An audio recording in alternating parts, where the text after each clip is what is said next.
Here's something probably everybody should do. Because a lot of people aren't aware that this record exists, and it gives a lot of information as to what's going on with your social security number. Look this form up. It's a request for your social security number record, extract, or photocopy, whichever you choose to get.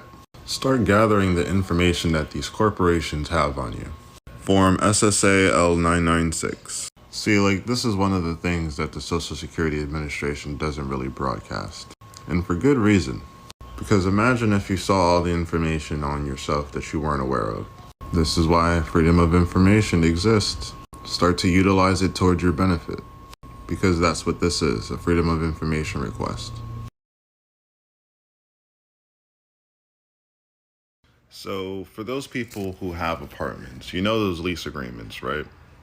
Let me do a little bit of explaining and breakdown about leases. A lease is a security. Let's define it here. The important section. Instruments given to their legal holders, the right to money or other property.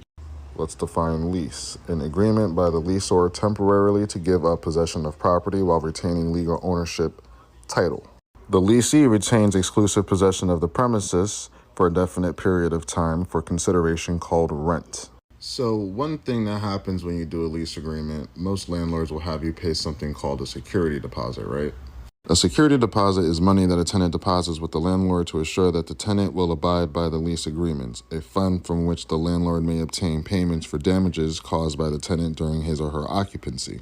So what's going on is this. Your lease agreements are considered securities, okay? And what they're doing with those securities is depositing them in the bank, getting up to 80% of the value of the lease agreement. Reasons why you pay a security deposit is because that's the finance charge. So what I'm really trying to say is that the lease agreement pays for the rent for where you live. And a lot of landlords are double dipping on people. Because what's really happening with the lease agreement is it's actually a consumer transaction. It falls under Regulation M. So let's look at it together. Consumer lease means a contract in the form of bailment or lease for the use of personal property by a natural person, primarily for personal, family, or household purposes, for a period exceeding 4 months in a total contractual obligation, not exceeding the applicable threshold amount, whether or not the lease has an option to purchase or otherwise become the owner of the property at the expiration of the lease. So let me summarize this for people.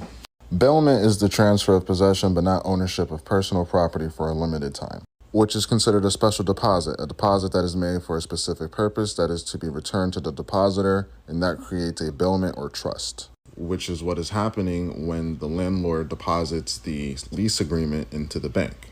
And it also doesn't matter if you plan on owning the property after the end of the lease. You see, a leasee means a natural person who enters into or is offered a consumer lease. And security interest and security means an interest in property that secures the payment or performance of an obligation.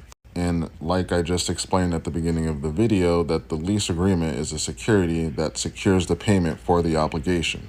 The world is prepaid for you. You just need to realize it. Because remember how I was explaining that the consumer lease means a contract in the form of bailment, which is a special deposit? And that special deposit gets returned back to the depositor. The landlord gets the lease agreement back at the end of the term of the tenancy. And this is the trust. This is the consumer transaction. This is how you're supposed to be operating. And some are operating in fraud.